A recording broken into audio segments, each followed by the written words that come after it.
नमस्कार, स्वागत है आपका टीवी 100 पर और मैं हूं निशा कसाना। भारतीय इतिहास में अंग्रेजी राज जुल्मों की दास्तां से भरी एक किताब है। दुनिया के कई देशों पर अंग्रेजों ने राज किया और भारत भी उन्हीं देशों में से एक रहा। ब्रिटेन ने करीब 200 साल तक भारत पर राज किया और इस दौरान अंग्रेजी राज के क्रूर चेहरों से जुड़ी कई कहानियां आज भी इतिहास के पन्नों में दर्ज है। ब्रिटिश उपनिवेशवाद को अगर कुछ शब्दों में परिभाषित किया जा सकता है तो वो शब्द होंगे हिंसा, रंग भेद और आर्थिक शोषण।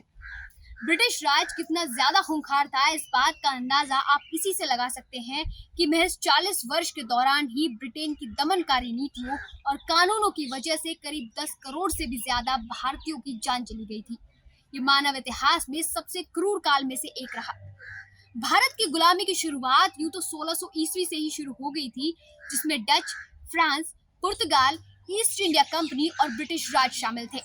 इन सभी ने मिलकर भारत के अलग अलग हिस्सों को गुलाम बनाया, लेकिन इन सब में सिर्फ ब्रिटिश राज ही संपूर्ण भारत को गुलाम बनाने में सक्षम रहा, जो कि वर्ष 1857 से 1847 तक रहा था। भारतीय इतिहास में प्लासी और बक्सर के युद्ध का एक ऐतिहासिक महत्व है। इस युद्ध के कारण अंग्रेज भारत में अपना शासन स्थापित करने में सफल रहे। जहां 1757 में हुए प्लासी के युद्ध ने ब्रिटिश कंपनी का विस्तार करने के लिए आवश्यक पृष्ठभूमि तैयार की, तो वहीं 1764 में हुए बक्सर युद्ध ने ईस्ट इंडिया कंपनी को भारतीय साम्राज्य का प्रधान दावेदार बना दिया। ईस्ट इंडिया कंपनी एक निजी व्यापारिक कंपनी थी, जिसने 1600 ईस्वी में शाही अधिकार पत्र द्वारा व्यापार करने का अधिकार प्राप्त कर लिया था। दरअसल इसकी स्थापना महारानी एलिजाबेथ प्रथम के एक घोषणा पत्र द्वारा हुई थी। यह लंदन के व्यापारियों की कंपनी थी, जिसे पूर्व में व्यापार करने का एकाधिकार प्रदान किया गया था। कंपनी का मुख्य उद्देश्य केवल धन कमाना था। प्लासी की सफलता और बंगाल की विजय ने अंग्रेजों द्वारा कालांतर में उत्तर भारत की विजय के प्रयासों को सफल बनाया। प्लासी के युद्ध ने अंग्रेजों की शक्ति और साधनों में व्यापक वृद्धि कर दी थी। इसके फलस्वरूप कंपनी को अवध के नवाब शुजाउद्दौला और मुगल सम्राट शाह आलम द्वितीय को बक्सर के युद्ध में हराने में कोई कठिनाई नहीं हुई। यदि प्लासी के युद्ध का निर्णय अंग्रेजों के विरुद्ध होता तो उत्तर भारत में उनकी सत्ता की स्थापना संदिग्ध हो सकती थी।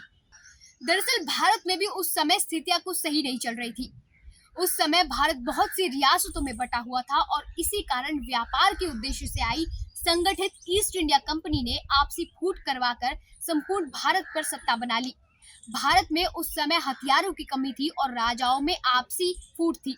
वो एक दूसरे के प्रति द्वेष की भावना से भरे हुए थे और रियासतें आपस में संगठित नहीं हो सकी, और इसी फूट का फायदा उठाया ईस्ट इंडिया कंपनी ने और भारत को गुलाम बनाने में ये सबसे बड़ा कारण बना था।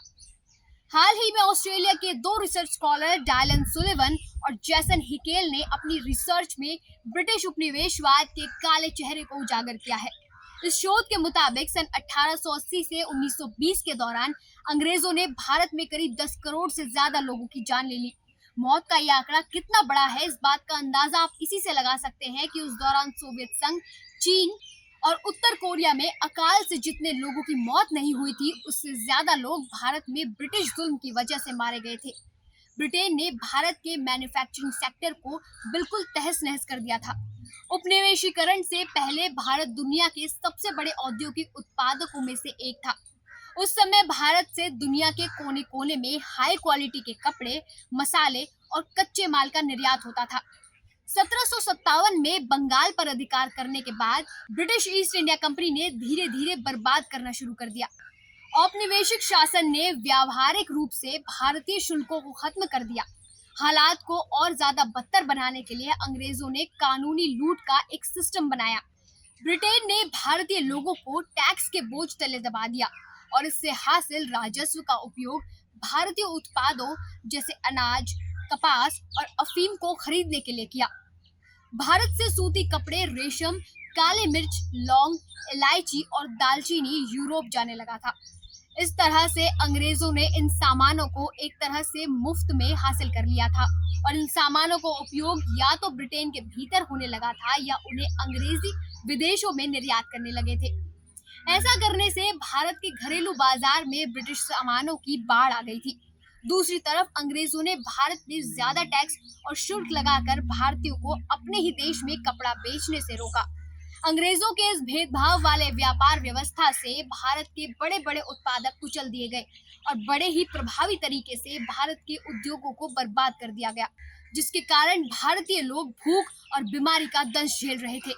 अंग्रेजों ने लाखों भारतीयों को भूखे मरते हुए देखा था, फिर भी अंग्रेजों ने भारतीयों पर किसी तरह के रहमो नहीं दिखाया और यहाँ तक कि और ज्यादा कठोर नीतियों को अपनाया गया। 19वीं सदी की पहली आधी सदी के दौरान ईस्ट इंडिया कंपनी का भारत के बड़े हिस्सों पर कब्जा हो चुका था। जैसे जैसे ब्रिटिश शासन का भारत पर प्रभाव बढ़ता गया, वैसे वैसे भारतीय जनता के बीच ब्रिटिश शासन के खिलाफ असंतोष फैलता गया।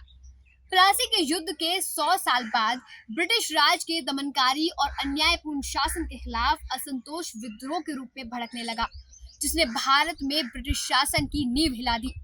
1857 के स्वतंत्रता संग्राम की बात करें तो इससे पहले देश के अलग अलग हिस्सों में कई घटनाएं घट चुकी थी, जैसे कि 18वीं सदी के अंत में उत्तरी बंगाल में सन्यासी आंदोलन और बिहार एवं बंगाल में चुनार आंदोलन हो चुका था।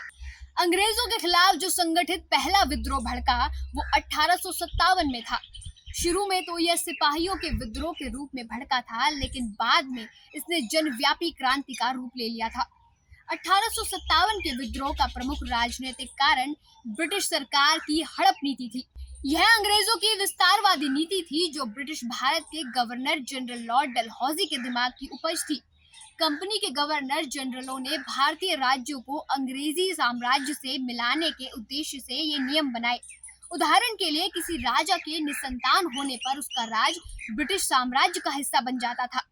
राज्य हड़प नीति के कारण भारतीय राजाओं में बहुत ज्यादा असंतोष पैदा हो चुका था और अब अन्य राजाओं को यह भय सताने लगा कि उनका भी विलय थोड़े ही दिनों की बात रह गई है। इसके अलावा बाजीराव द्वितीय के दत्तक पुत्र नाना साहब की पेंशन रोक दी गई थी, जिससे भारत के शासक वर्ग में विद्रोह की भावना मजबूत होने लगी। और आग में घी डालने का काम तो उस घटना ने किया जब बहादुर शाह द्वितीय के वंशजों को लाल किले में रहने पर पाबंदी लगा दी गई और कुशासन के नाम पर लॉर्ड डलहौजी ने अवध का विलय करा लिया, जिससे बड़ी संख्या में बुद्धिजीवी, अधिकारी और सैनिक बेरोजगार हो गए। इस घटना के बाद जो अवध पहले तक ब्रिटिश काल का वफादार था, अब एक विद्रोही बन चुका था। 11 मई को मेरठ की क्रांतिकारी सैनिकों ने दिल्ली पहुंचकर 12 मई को दिल्ली पर अधिकार कर लिया। इन सैनिकों ने मुगल सम्राट बहादुर शाह द्वितीय को दिल्ली का सम्राट घोषित कर दिया। शीघ्र ही विद्रोह लखनऊ, इलाहाबाद, कानपुर, बरेली, बनारस, बिहार तथा झांसी में भी फैल गया। बात करें 1857 के विद्रोह के परिणाम की, तो विद्रोह के समाप्त होने के बाद 1858 ईस्वी में ब्रिटिश संसद ने एक कानून पारित किया। ईस्ट इंडिया कंपनी के अस्तित्व को समाप्त कर दिया और अब भारत पर शासन का पूरा अधिकार महारानी विक्टोरिया के हाथों में आ गया। भारतीय नरेशों को महारानी विक्टोरिया ने अपनी ओर से समस्त संधियों के पालन करने का आश्वासन दिया, लेकिन साथ ही नरेशों से भी उसी प्रकार के पालन की आशा की। सैन्य पुनर्गठन के आधार पर यूरोपीय सैनिकों की संख्या को बढ़ाया गया। उच्च सैनिक पदों पर भारतीयों की नियुक्ति को बंद कर दिया गया। तोपखाने पर पूर्ण रूप से अंग्रेजी सेना का अधिकार हो गया। विद्रोह के परिणाम स्वरूप भारतीयों में राष्ट्रीय एकता की भावना का विकास हुआ। हिंदू मुस्लिम एकता ने जोर पकड़ना शुरू कर दिया, जिसका कालांतर में राष्ट्रीय आंदोलन में महत्वपूर्ण योगदान रहा। 1857 ईस्वी के क्रांति के बाद साम्राज्य विस्तार हुआ। नीति का तो खात्मा हो गया, परंतु इसके स्थान पर अब आर्थिक शोषण का युग आरंभ हुआ। वहीं बात करें हिंदुस्तान की, तो हिंदुस्तान को उस समय सोने की चिड़िया कहा जाता था। भारत का समृद्ध और गौरवशाली इतिहास इस बात का गवाह था। यही कारण था कि दुनिया के आक्रांताओं की नजर यहाँ पर ही जमी रहती थी। भारत में ऐतिहासिक रूप से हीरो के उत्पादन का इतिहास रहा है। सन 1725 तक भारत ही पूरी दुनिया में हीरा उत्पादक था, वह एकमात्र स्रोत था। इसके बाद ही ब्राजील में हीरे की खानों की खोज हुई। भारत का गौरव कहे जाने वाला कोहिनूर इस समय ब्रिटेन की महारानी के ताज की शोभा बढ़ा रहा है। कोहिनूर को मुगल शासक अकबर से लेकर शाहजहां तक ने पहना। उसके बाद ईरानी इसे लूटकर ईरान ले गए और वापस भारत आया भी तो इसे अंग्रेज ले गए। तभी से ये हीरा ब्रिटेन में है। बात करें वर्तमान ब्रिटेन की, तो ब्रिटेन आजकल बहुत ज्यादा सुर्खियों में है। इसका कारण ना तो बोरिस जॉनसन है और ना ही ऋषि सुनक, बल्कि ब्रिटेन की चर्चाओं में आने की वजह किंग चार्ल्स तृतीय का राज्याभिषेक है। राजा की आधिकारिक ताजपोशी 6 मई को हो चुकी थी। प्रोग्राम कामयाब रहे, इसलिए तमाम तरह की तैयारियों को तेज कर दिया गया। यहाँ बताया भी जा रहा है कि एलिजाबेथ द्वितीय के मुकाबले चार्ल्स तृतीय की ताजपोशी काफी अलग रही।